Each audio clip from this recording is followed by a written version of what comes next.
वो अधिक से अधिक घोर चार्वाक कौन होता है या अबोध कौन होता है? दो क्षण आगे का भी जिसको ज्ञान ना हो, ध्यान ना हो। या जो बच्चे हैं, अभी वो क्या कहेंगे? आग को छू लेने पर, चूना को खा लेने पर, ऊपर से कूद जाने पर क्या होगा दो क्षण बाद, इसका भी उनको आता पता नहीं। लेकिन चार्वाक की दृष्टि इतनी प्रबुद्ध होती है, सारे काम में देखते हैं कि जब तक सांस है तब तक अनिष्ट की प्राप्ति न हो, तब तक इष्ट की प्राप्ति बनी रहे। इसीलिए ऋणम कृत्वा घृतम पिबेत कहा। ऋण करके, डाका डाल के नहीं। डाका डालोगे तो पिटाई हो सकती है, जेल में जा सकते हो, फांसी की सजा हो सकती है। ऋणम कृत्वा कहा। घृतम पिबेत, मदिरा पियोगे तो बेहोश होकर कुछ भी अनाप शनाप कर्म कर सकते हो। तो चार्वाक भी इतने अच्छे हैं। ऋणम कृत्वा है ना, डाका डाल के नहीं। ऋण करेंगे तो चुकाने की बात व्यवस्था है या नहीं? ऋण करेंगे तो चुकाना पड़ेगा, और डाका मार के लाएंगे तो अनिष्ट की प्राप्ति ही ज़्यादा संभव। ऋणम कृत्वा कहा। घृतम पिबेत, सुराव का पान करे ये नहीं कहा, क्योंकि वहाँ पर दृष्ट फल जो हमको सुख चाहिए, बेहोश हो जाएंगे, कुत्ते के समान लोग घसीट के वहाँ ले जाएंगे, उटपटांग किसी को गाली दे देंगे, मारपीट कर देंगे, बदले में जेल में ठूस दिए जाएंगे, चांटे लग जाएंगे, डंडे लग जाएंगे। उनकी सारी चेष्टा होती है जब तक जीवन है तब तक अनिष्ट की प्राप्ति ना हो। इसलिए न चाहते हुए भी बहुत से व्यवहार उनके शास्त्र से मिल जाते हैं, क्योंकि शास्त्र की विशेषता क्या है? यतोभ्युदय निश्रेयस सिद्धि सधर्म, लौकिक उत्कर्ष भी पारलौकिक उत्कर्ष भी दोनों। तो अब ऋणम कृत्वा क्या है? ये शास्त्र का एक अंश ही है ये। अरे ऋण चुकाने के लिए तुम विवश हो। डाका डालोगे तो पहले डाका डालने में सफल नहीं हुए, मौत, बाद में पकड़े गए तो जेल, बदनामी अलग। अरे ये डाकू है, प्रसिद्धि अलग। यह है घृतम पिबेत, सुरापान से प्रत्यक्ष ही प्रज्ञा शक्ति, प्राण शक्ति का ह्रास होता है और व्यक्ति की दुर्गति होती है।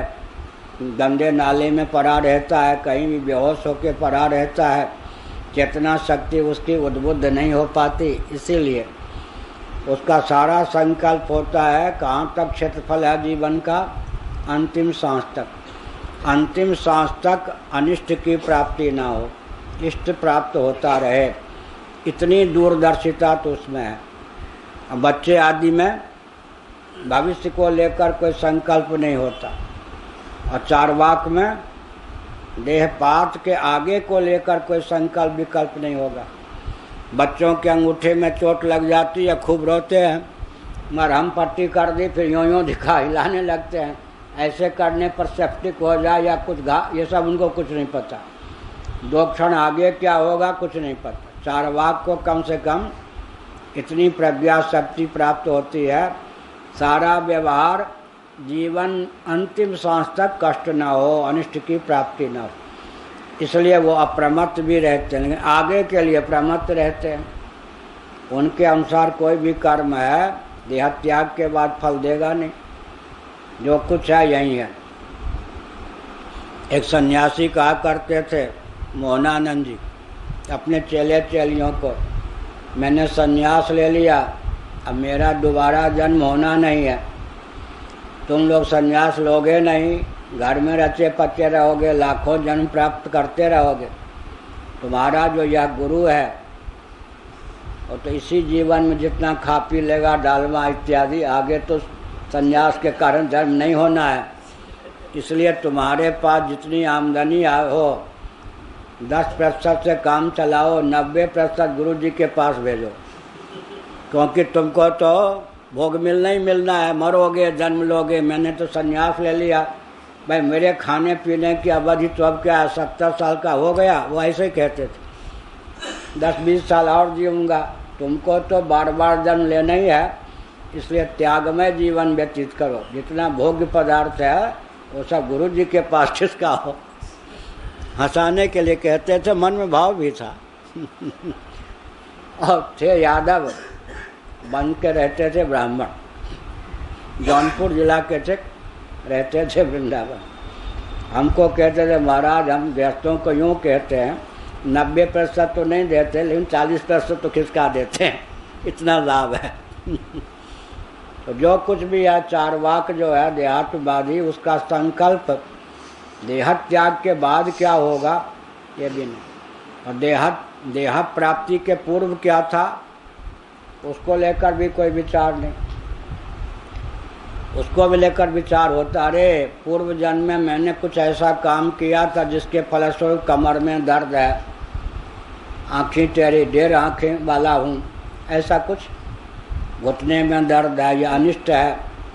पूर्व जन्म के शुभाशुभ कर्म पर भी दृष्टि नहीं, और देह त्याग के बाद कर्म फल देंगे इस पर भी दृष्टि नहीं। उसके जीवन का क्षेत्रफल क्या है, कर्म की सीमा कहाँ तक है, बुद्धि की सीमा कहाँ तक है, चेतना की सीमा कहाँ तक है, अंतिम सांस तक।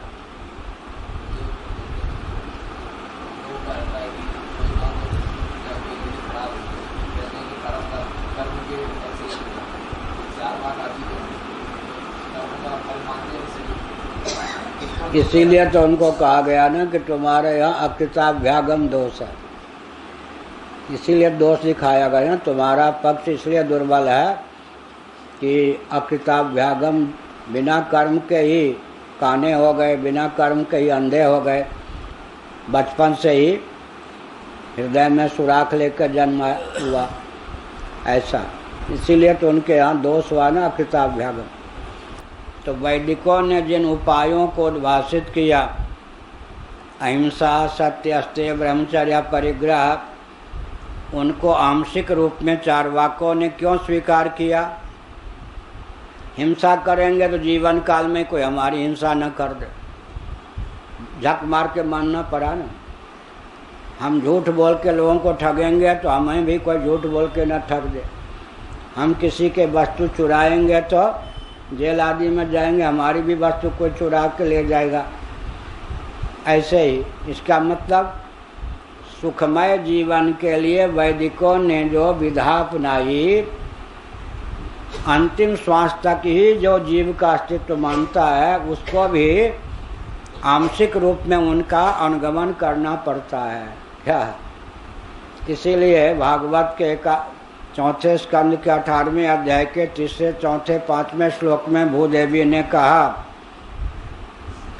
लौकिक उत्कर्ष भी श्रीमद् भागवत 4, 18, 3, 4, 5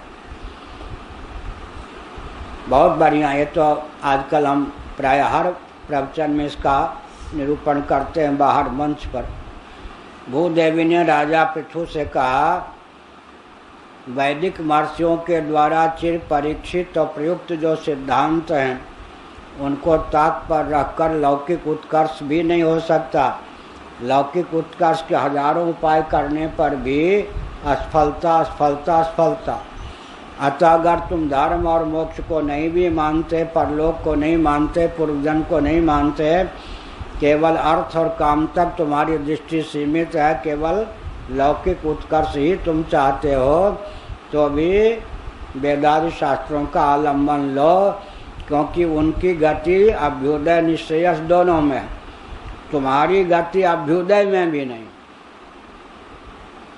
जीवन काल में ही कहीं दुख न निकल आवे, ऐसे कर्म को करो जो जीवन काल में दुख न दें, इसका भी समग्र विज्ञान तुमको ही नहीं सकता। उसमें भी हमारे अहिंसा, सत्य इत्यादि शास्त्र सम्मत अधिनियम को ही मानना पड़ेगा, झक मार करके। उसकी अवधि भले ही जीवन काल हो।